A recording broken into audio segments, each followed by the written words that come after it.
Harka fuunee akkam jirtu kabajamtoota daawwattoota keenya kun haala yeroo keenyaati. Haala yeroo keenyaa irraa ramtumoo haala nageenyaa naannoo Oromiyaa keessa jiru xiyyeeffannee as stuudiyootti kan nu argaman keessummaa keenya waliin turtaasna.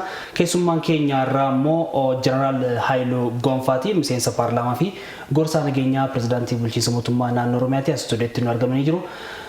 Jarraa isaan waliin egaa turtii taasisna jechuudha. Hanga xumura sagantaa keenyaatti waliin turan affeerraa keenya.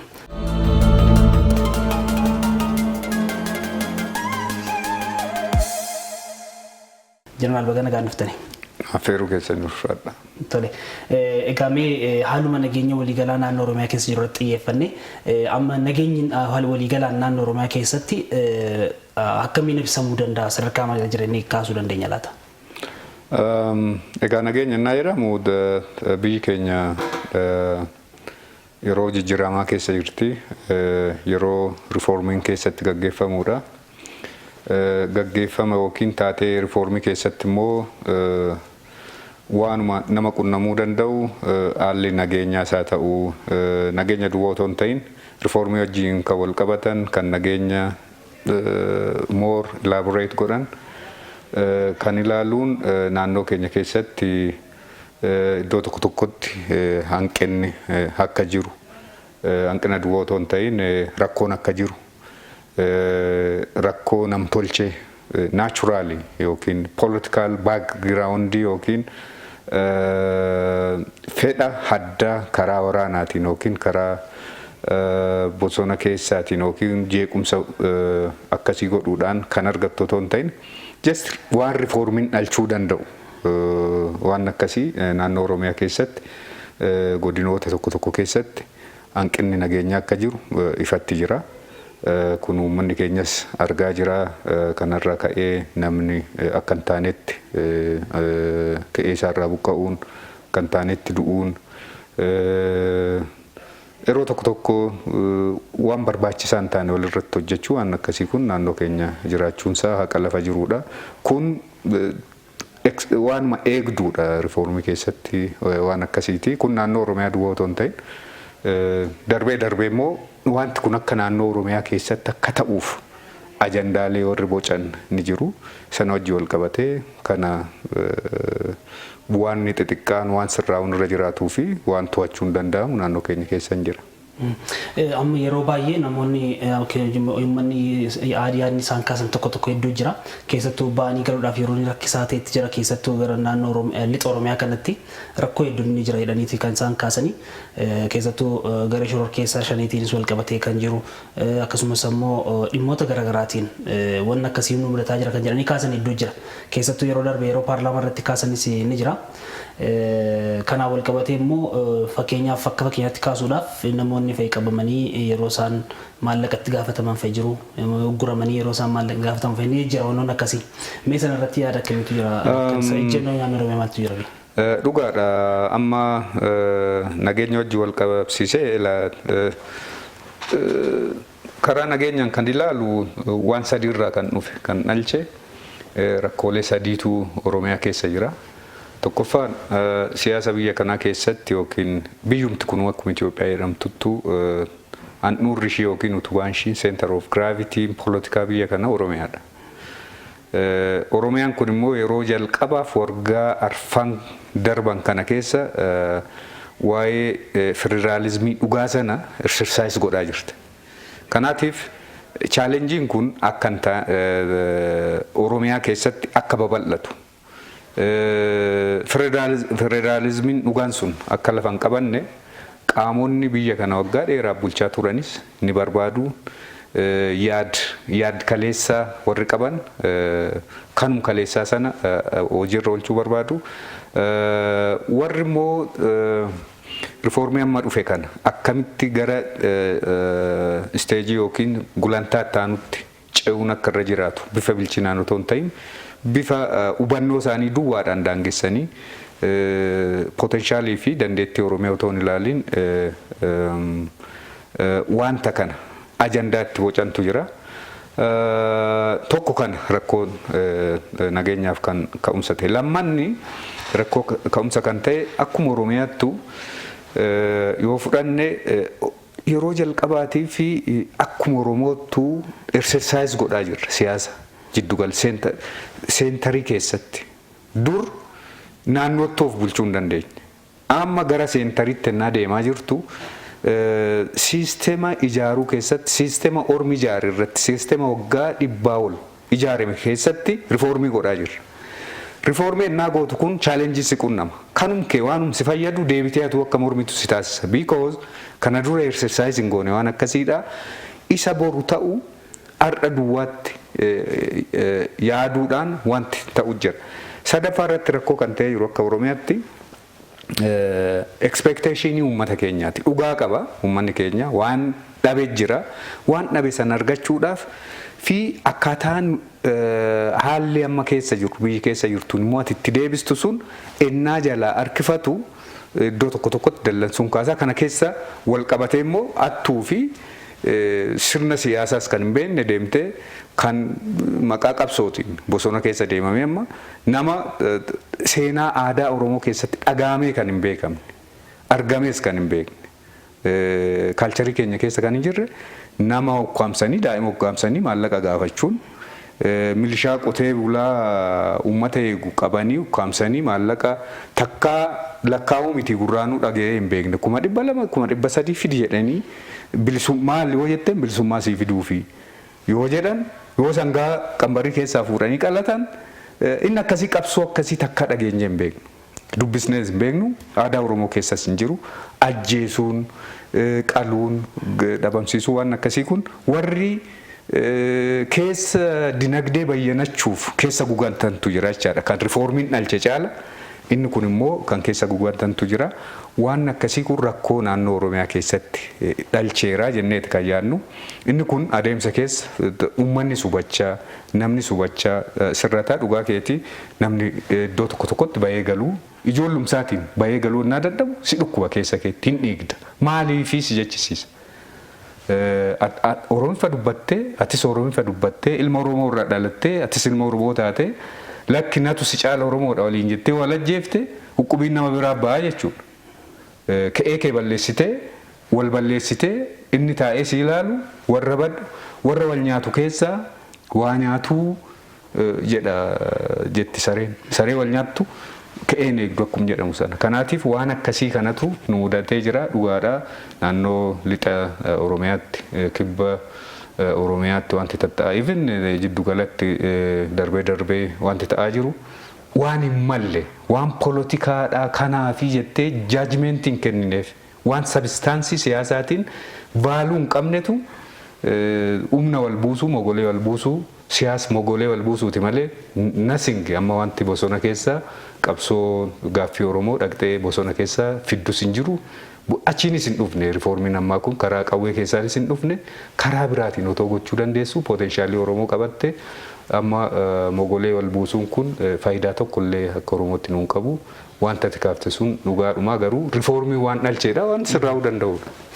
Tarii amma Oromiyaanis giddu gala godhataniiru kan isin jettan jira. Egaa waggoota hedduudhaaf siyaasa namni ijaare irrattis hojiilee hojjetamaa jiru jettaniitu dabalataanis dhimmoota garaagaraa mudatee kan jiru jettaniitu kan kaastan jira jechuudha. Kanaaf mee kana akkamitti wal simsisan deemuu danda'ama dhimma nageenyaa kana sirreessuudhaaf haala kamiin itti deemama laata ejjennoo mootummaanis fudhatee deemuu danda'u yookaan hawaasa wajjin wal qabatee deemuu danda'u akkamiin ibsuu danda'u? Akka Oromootti tokkoffaa fi inni dura dhaaba kamuu qaba keessa jiraadhu ilaalcha siyaasaa feeteyyuu qabaadhu ayidooloojii siyaasaa jechuu kooti feeteyyuu qabaadhu waan dhimma Oromoo irratti ejjennoo tokko qabaachuun nurra jiraata. Because akka Oromootti yoo dhaabbanne malee akka dhuunfaatti akka ilaalcha siyaasa keenyaatti akka tamannu akka ayidooloojiitti hin deemna yoo ta'e wal bittinneessina jechaadha. Oromoon yoo tokko ta'e duwwaadha kabajaa fi ulfina argata. Komandoo mineesarii keenya barbaadu waan waloodha waan walii nu galchu kumaatamatu jira. Waan walii nu galchu sana walii nu galchuu irratti wal amanuu qabna. Leesse gaaffiin Oromoo mirga abbaa biyyummaa, mirga bilisummaa, mirga ka'eessaa irratti jiraachuu, mirga akka Oromootti akka sabaatti kabajamu, mirga hojjetee badhaadhuu waan akkasii kun kan dhaaba siyaasaa miti waan walooti. anis atis wanta kanarratti tokko ta'uun nurra jiraata jechuudha. Wanti kun akkamitti raawwachuu qabaa irratti waraqaa irratti gargarummaa qabaachuu qaba. Wal dhabiinsi keenya sun garuu ilma Oromoo wal ajjeesisuu hin qabu. Tokko isa kana kun sirrachuutu irra jiraata. Kanarratti sirnaan wal hubachuun nurra jiraata. Inni lammaffaa safuu fi aadaa Oromoo irratti of utuu vaaluu Oromoo sana beekuudha. Oromoon ilaa fi ilaamee qaba. Oromoon bifa kamiinuu lubbuu wal baasuun aadaa maleedha. Bineensaafuu safuu qaba Oromoon. Ilma namaa fi miti mukayyuu muriinaadha. Bineensa najjeesiinaadha. Bineensa keessaayyuu waan dulloome malee bineensa dhaltuu najjeesiinaadha. Inni ammaa kun akkasitti yoo wal ajjeesaa deemne mogolee wal buusaa deemne bu'aa tokkollee wanti nuti qabsoon bilisummaan nuti finnullee hin jiru. Kanaatiif ishii amma of harkaa qabnu kana walitti tinnisnee kan nu hafe sana waloon gaafachuu otoo dandeenyu isa waloon gaafannu sana irratti otoo akkasitti gaafanne gaariidha inni garaagarummaa qabaachuu qabna. Inni tokko dagalfatee randabaa inni tokko humna qabu fiigee ol bahuu danda'a inni kaan tiratee bahuu danda'a. Waan akkasii keessatti siyaasa bilchaataa gochuun nurra jiraata. Sadaffaa kan dagachuun nurra jiraan akka Oromootti nuti bara biyyi kun dhaabbattee jiru kaasee biyya kana gadi dhaabne malee keessaa fayyadamaan turre. Keessaa fayyadamuu qabna kan jedhu akka Oromootti duwwaa otoo hin ta'in aayidooloojii gaaffii Oromoof malu. Nuti saba guddaadha. Akka guddina keenyaatti gaaffii nurraa bareedu gaafachuu, gaaffii fira baay'ifachuu, gaaffii hundee qabeessa tokko gaafachuu malee gaaffii dallansuu, gaaffii bishishikii, gaaffii diina nutti baay'isu yookiin ajandaa ofii namni biraa uume irratti nuti ajandaa ta'uu hin qabnu jechaadha. Ofii keenya ajandaa uumne ajandaa sanaan biyya kana biyyi kun kootii natuma sakaa jennee fudhachuutu akka Oromootti bilisummaas abbaa biyyummaas abbaa dinagdees kan nu taasisu kana duwwaadha. Kanaan ala namni inni kan nu godhaa jiru waan ofii kana dura naa biyyi kun ijaaramte aadaa akkasii ammas akkatti warri barbaadantu. That means ammas qawwee qabannee dullaa qabannee eeboo qabannee cuuphee qabannee akka laga keessa olii gaddeemu. Sana booda walis ajjeesaa orma dhufeessu nu ajjeesaa mogolee wal buusaa inni nuti yaadnu sun akka Oromootti gaaddisa guddaa sana abboomaa sabboonummaa guddicha sana biyya kanaaf akka ta'utti viizinii bal'ifnee akka laallu akka hin taane isa barbaadu jechaadha. Because isaaniif simpiliidha. Nuti garuu akka Oromootti waa sadii qabna. Waa sadan kana humnatti geeddaruutu nurra jiraata. Tokko nuti biyya kana keessatti maajoritiidha. By default kana sabni kamuu kan hin qabne. Maajoritii ta'uun advaanteejiidha mataa isaatiin. Akka sabaatti bal'ina uummataa yoo ilaalte. Ji'oolookeeshinii uummata keenyaa taa'umsa lafa keenyaa yoo ilaalte biyya kana keessatti murteessaadha nuti istiraatejikaali bakka murteessaadha minim by defaultiidha kunis. Sadaffaa dinagdee biyya kanaa kontribuut goonu keessatti murteessaadha. Kun sadanuu nuuf humna. Kana qabattee otoo jirtu kilaashii baattee bosonatti maa deemta. Kana walitti qindeessitee waan feete gochuu otoo dandeessu. Kanaaf ilaa fi ilaameetti deebinee waan Oromoo irraa bareedu waan Oromoof ta'u guddina keenya kan waanii ta'u. Ani na jibbuu dandeessa. Ayiluun bakka jibbitee ayiluun naan taane yaadni isaa ittee dallantee bosona keessa deemu yookiin isa bosona deeme immoo Mr. X waan ta'eef boru deebi'een sirraa jettee waanii ta'urra koottumee waliin mari'annee akka Oromootti akka aadaatti walii gallee inni humna hoo qabna maa mogolee wal buufna. Humna qabnu kana Itoophiyaa miti gaafa Afrikaa irratti appilaayi gochuu dandeenya. Isa kana gochuu qabnaa kan jedhu ilaa fi ilaameetti deebinee wal dhaggeeffachuu walii obsuu expectationii keenya kan eegnu sana har'a duwwaa har'a battalatti waan akkan argachuu hin dandeenye beeknee boruus argachaa iftaanis argachaa iftaan duuba argachaa sana booda immoo guuttachuu akka dandeenyutti deemuun nurra jiraata kan jedhuun qaba. Toliga waa'ee dukaastaniitu keessatti tokko namoonni yeroo baay'ee hawaasni tokko yeroo isaan kaasan jiru qaamni nageenyaa kan naannoo Oromiyaas ta'e uummatatti maxxaniin wajjin hojjechaa jiru nu waliinis deemaa jiru kan jedhan kan kaasan jiru keessattuu immoo akka fakkeenyaattis dhimmoota garaagaraa kan fakkeenyaaf kan abbootii gadaa karrayyuutiin wal qabatee dhimmoota mudatan sanaa wal qabsiisanii nu wajjin maxxanee hojjechaa jiru kan jedhu warri kaasan jiru jechuudha. Kanaaf keessattuu qaamni nageenyaas keessoo isaa qulqulleessuu keessatti qaamoleen qaamuma nageenyaa keessa ta'anii qaamolee biroodhaaf hojjetanis ni jiru. Kanaaf kan akka fakkeenyaaf akka kaasanii kanaasaa waan jiraniif kan irratti yaadni siin kun obvious ifaadha kun keessa mootummaa keessa caasaa mootummaa keessatti rakkinni hanqinni akka jiru ifaadha. Mootummaan naannoo Oromiyaa ofirratti hanqina kana gaafa yaa'ii caffee taa'u irratti ifatti kabajamoon pirezidaantii keenyas ifatti kaa'aniiru kun hanqina. Hanqinni kun maalirraa dhalateedha? Perfekshinii eeguun nurra hin jiraatu.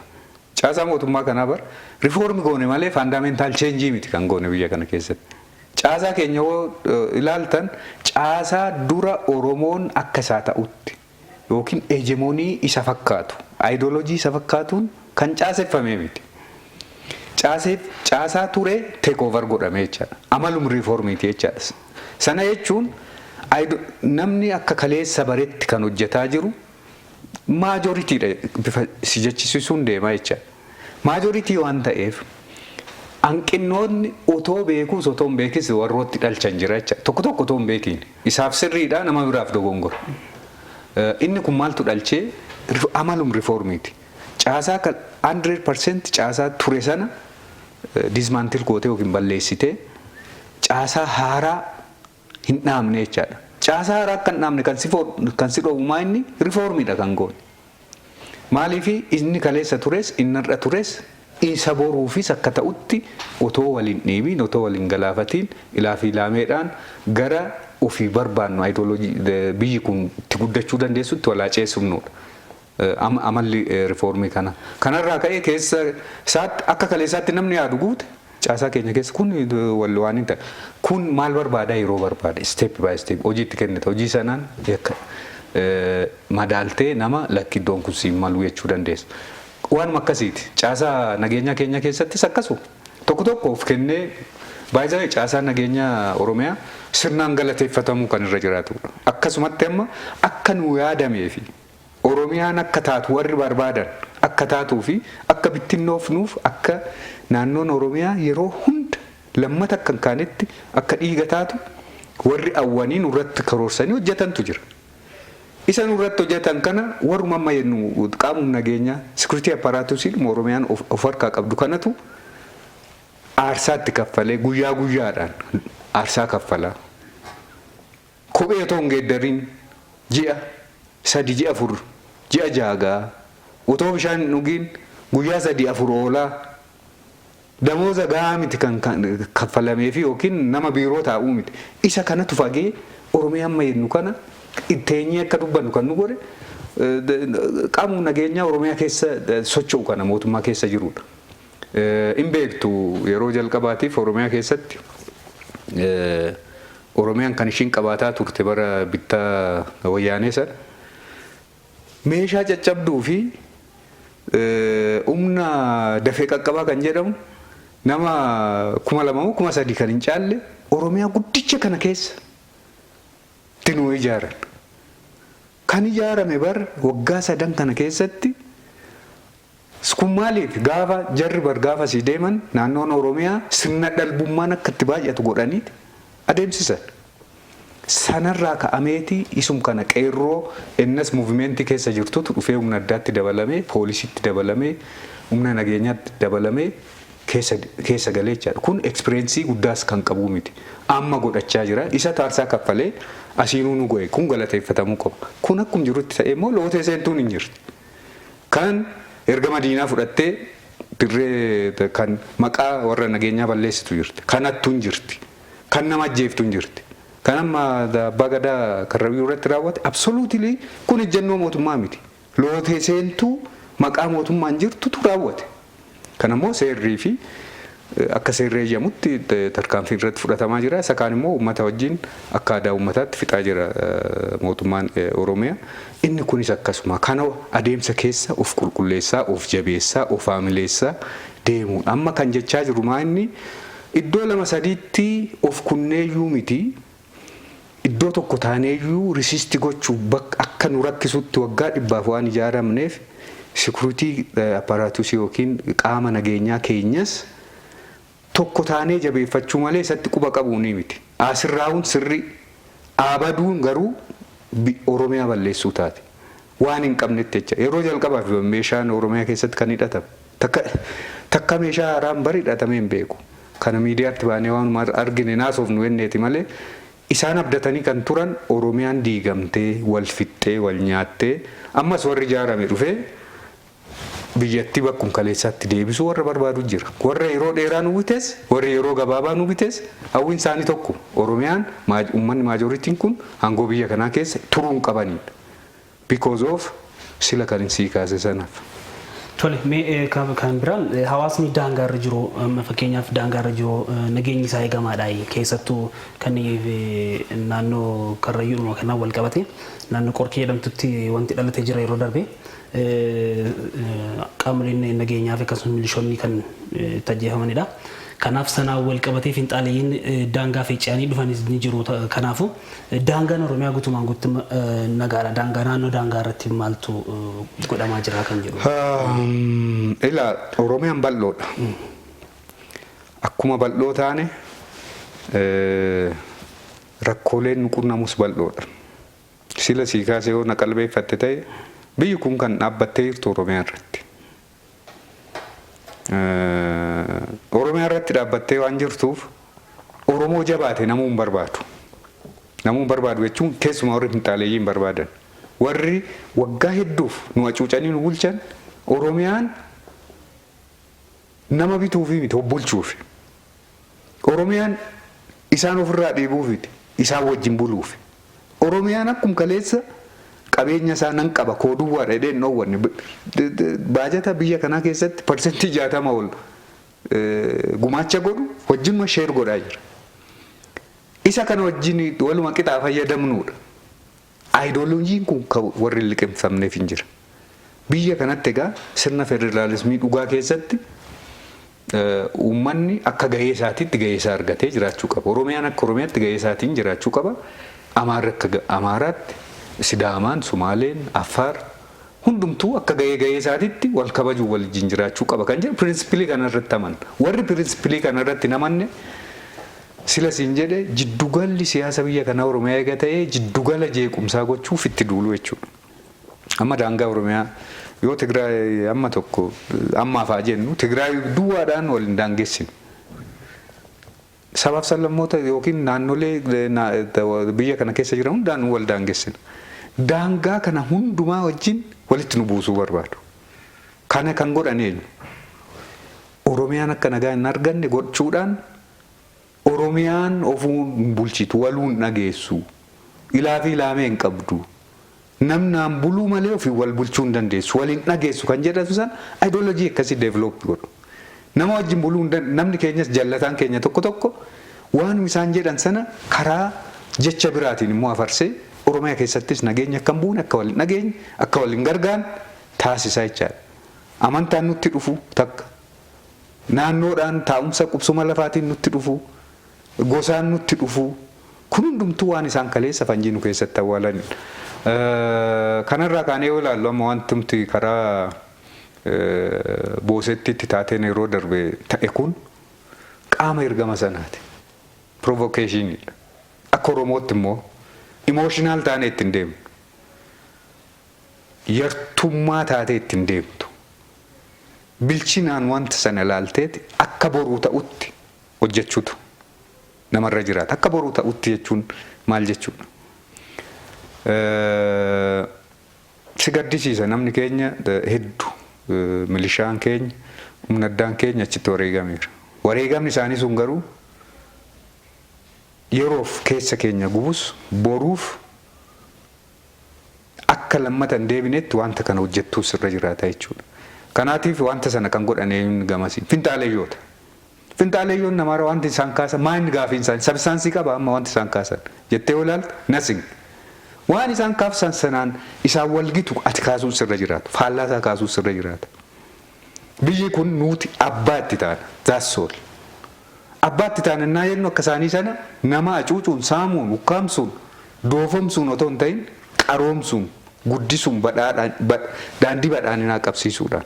Kana jechuun maayin nama nurraa du'e sana dhiigdi isaa sun Oromoof wabii ta'ee isa asitti deemu sana irraa qolachuutu irra jiraata akka mootummaatti. Naannoo Amaaraa keessattis wanti ta'aa jiru kun ani akka uummata Amaaraatti uummata Amaaraatu bakka buufatee ergee kan jedhu hin qabu. Jarri kun intarestii dhuunfaa yaada dhiphoo waan diinni inni guddicha iyyuu isaanuu mudatee otoo jiru asii gola keessatti ofitti deebi'uun of balleessuudha. Kanaatiif ani wanta akkasii sun darbee hin jira. Dhugaa dubbachuudhaaf Oromiyaan bara wayyaanee caala naannoo tokkoon walitti bu'iinsi amma mul'attu kun dhadhalattu kun yoo jiraatte malee naannoo biraa wajjin nagaa qabna. Sumaalee wajjin nagaa qabna. Affaar wajjin nagaa qabna. Uummata kibbaa wajjin nagaa qabna. Beeshaangul Gaambeellaa wajjin nagaa qabna. Nagaan kun akka hin dhufne garuu karaa wayyaaneetii wanti hin hojjetamne hin jiru, baajanni hin baane hin jiru. Kun maaliif ta'e? Oromoon biyya kanaaf wajjin jiraachuu akka dandeenyu nama walitti nu buusa malee akka jiraachuu dandeenyu wabiidha. Kun nuuf waanidha. Warra amma jalqabe kunis dhuma dubbii irra gaamaa jiru waan argaa jiraniif wixxifata dhumaati. Inni asirratti miidiyaan kana sana jedhanii dubbachuu baatanis akka sirnaatti hiikkachuu waan qabuu fi sirraa'uu waan qabuudha. Inni itti karoorfamee deemaa jira.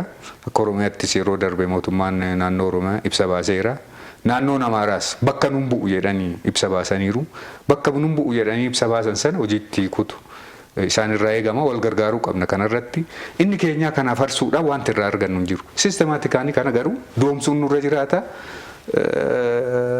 Daanqoon bareennaa kokkee kuttu yoo itti dhiyaattee dhaabatte irraa siquu qabda malee yookiin dhiiga sitti facaafti yookiin si boccurti. Kanaatiif waan du'a ga'e irratti baay'ee ajandaa godhachuu hin qabnu akka saba guddaadha waan guddaa yaaduu qabna.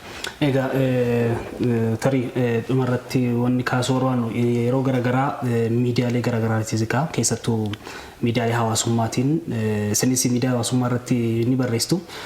Miidiyaalee hawaasummaatiin akkasumas yuutuubiidhaan feesbuukiidhaan dhimmoonni garaagaraa nu faca'a. Keessattuu yeroo ammaa kana yeroo Oromoon aangoo qabatee jiru kanatti baala taraa yookaan immoo abbaa dabaree jechuudhaan saayikooloojikaalii tuttuqoon jira. Lammaffaa immoo gochaan immoo akkasuma akka ammaa finxaaleeyyoonni seenanii dhimmoonni isaan godhan jira jechuudha. Kanaafuu dhiibbaa garaagaraatu kallattii garaagaraatiin saayikooloojikaalis gochaanis raawwatamaa jira Oromiyaa irratti.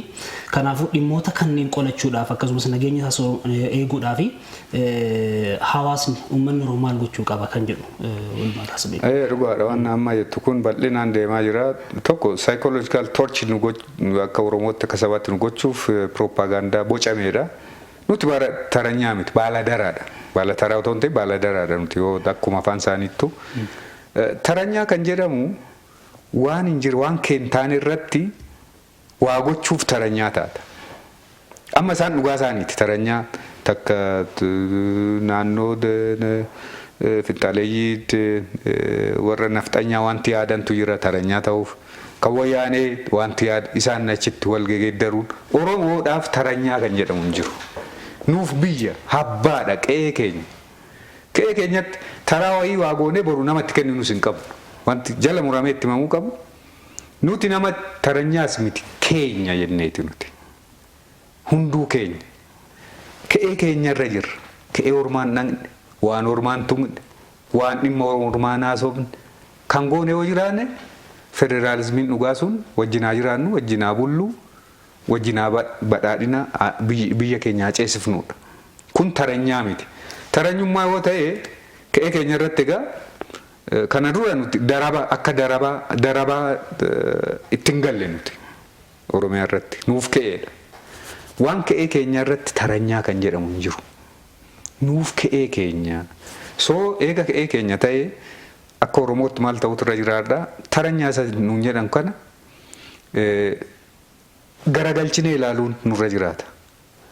Taranyinat isaan jedhan kana taranyinat kan jedhamu horii ennaa rigitti waan namaa irratti baaftee yookiin waardiyaawii baatee taranyaa jedhama malee biyya bulchaa jirra. Keenya bulchaa jirra. Biyya ormaa miti. Biyya ormaa yoo bulchite taranyaa taatee deemta. Fakkeenyaaf amma nuti dhaqnee Sudaan keessa barana bulchinee itti sattaan immoo Sudaanitti Sumaalee yoo bulchite taranyaadha. Dhaqnee Tigraay keessatti irratti muunnee afaansaa geeddarree aadaasaa geeddarree amma namni biraa dhufutti kaalcharii Oromoo fi aadaa Oromoo duwwaa fudhadhutti jiraadhu jette taranyaa si jechisiisa. Gondar dhaqnee Goojjam dhaqnee. Isaan maaliif kana jedhu? Taranyinat kan jedhamu san Oromoon akka Oromootti waan kaalcharii mataasaa vaaluu mataasaa qaba. Vaaluu sana vaaluu biraatiin bakka buusuu waggaa hedduu dhama'an. That means reflectionii taranyinat jedhu sanaati. Nuti immoo amma inni amaara ta'e akkuma amaaraatti saantimni tokko wanti tokko si jalaa gadi hin bu'iini akka amaaraatti achuma jiraadhu. Oromoon akkuma Oromootti ka'ee isaarra jiraata. Tigreen akkuma Tigreetti ka'ee isaa jiraata. Sidaam kan biraas sabni biyya kanaa garuu collectively waan walootti nu qabu moo waloon waliin jiraannaadha. Kanaatiif borus nuti biyya keenya irraa iddoo dhaqnu hin qabnu. Namatti kenninus hin qabnu. Kana gowwoomuun nurra hin jiraatu sila siin jedheera faaktii tokko fudhachuun nurra jiraata. Biyyi kun biyya dimookiraasiitti deemuu qabdu jennee sagalee uummataan bula. Sagalee uummanni sii kenneen jiraatta. Sagalee uummanni sii kennu 100 keessaa 51 argatte inni maajoritiidha. Kun naachuraaliidha. Namni 51 afaan Oromoo dubbatu afaan Oromoon Oromiyaa keessatti hin barsiifamiin yookiin Finfinnee keessatti hin barsiifamiin jedhee namni afaan Oromoo parsentiin 50 hin dubbatiin jedhee ofirratti voot godha jedhee hin eegamu.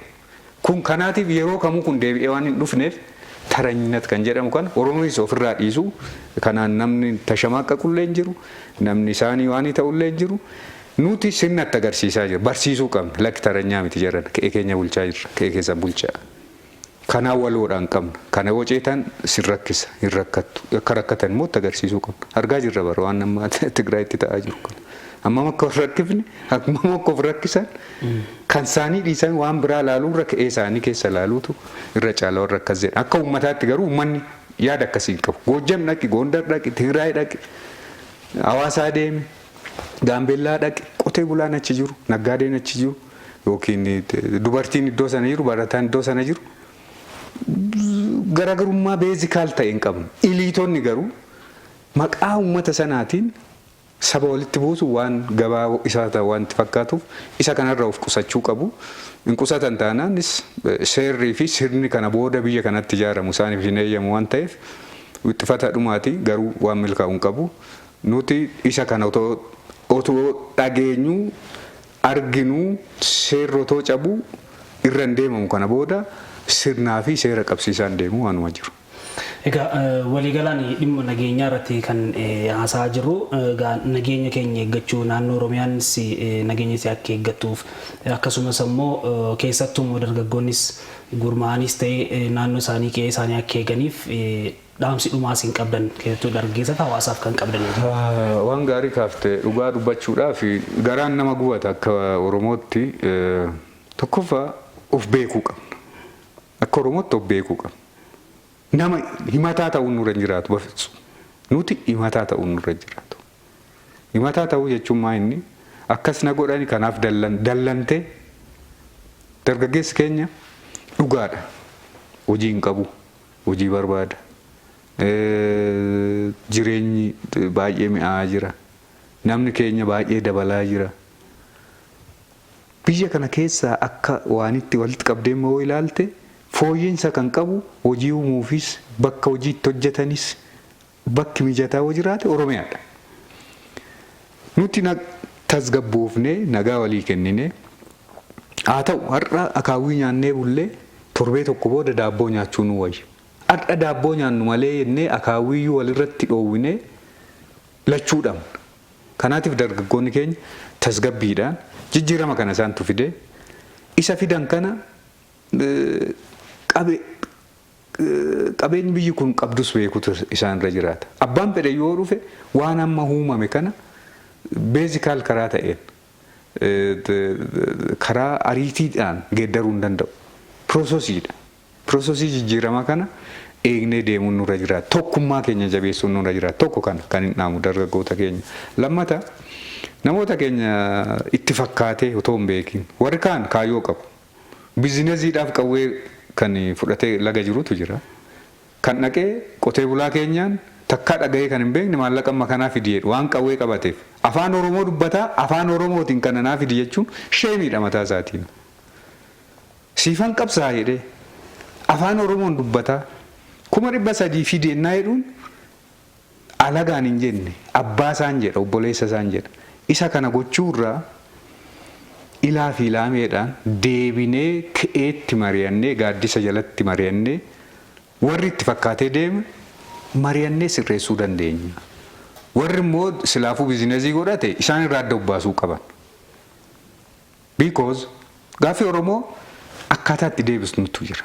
Sadarkaa addunyaa namarra jirtu qawwee fuutee bosona deemuun waan gaaffii Oromoo akka addunyaa hin dhageenye gochuudhaan ala akkasii miti ijaaramtee qaramtee bakka qaroominaatti yaada qaroominaa addunyaa fi ofiifis dhiyeessitee propoozaala gaarii malee qawwee butatanii isaanuu qawwee sitti gurguru ittiin of ajjeesiidha. Wanti Kongoon ta'aa jirtu bar addunyaa keessa Kongoon qabeenya guddaa qabaattee otoo jirtu wanti ishiin amma hoonaatti jeequmsa keessaa ba'aa waan hin jirreef Ukreen amma waraanamaa jirtuu fi Ukreeniif amma addunyaan iyyituu fi Kongoo walitti cinaa qabaattee ilaalte miliyeensitti du'e kan Kongoo.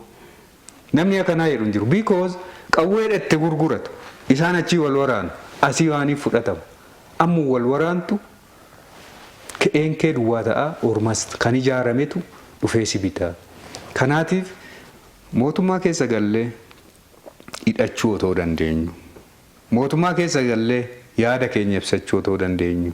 Mootummaa keessas otoo hin galiin of dandeenyee of ijaarree karaa nagaa yaada keenya otoo ibsachuu dandeenyu. Karaa nagaan aangoo qabachuu otoo dandeenyu. Yoo qawweetti deemama ta'e qawweedhaan inni kunis qawwee qaba sunis qawwee qaba. Qawwee boru wal ajjeeftaa torbaan tokko waggaa 2-3 jiraachuu dandeessaa. Waggaa 3 booda immoo qawwee biraa dhufa. Tuuldii qawwee wal fixu ta'uun nurra jiraatu. Sammuun hojjechuun nurra jiraata kan jedhuun dhaamsa qaba. Uummata keenyaaf immoo dhugaadha waan inni eegee jijjiirama kanarraa guddaadha. Chaaleenjii biyya keenya qunname guddaadha. Isa kana obsaan tokko taanee tokkummaan laga ce'uun nurra jiraata.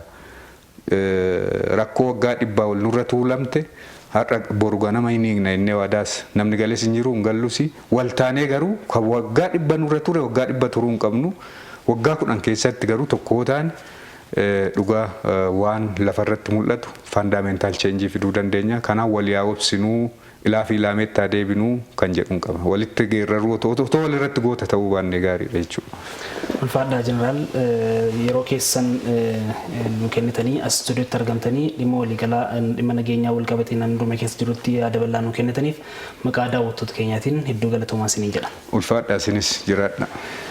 Egaa kabajamtoota daawwattoota keenya haalli yeroo har'aa qabannee dhiyaanne dhimma nageenyaa naannoo Oromiyaati.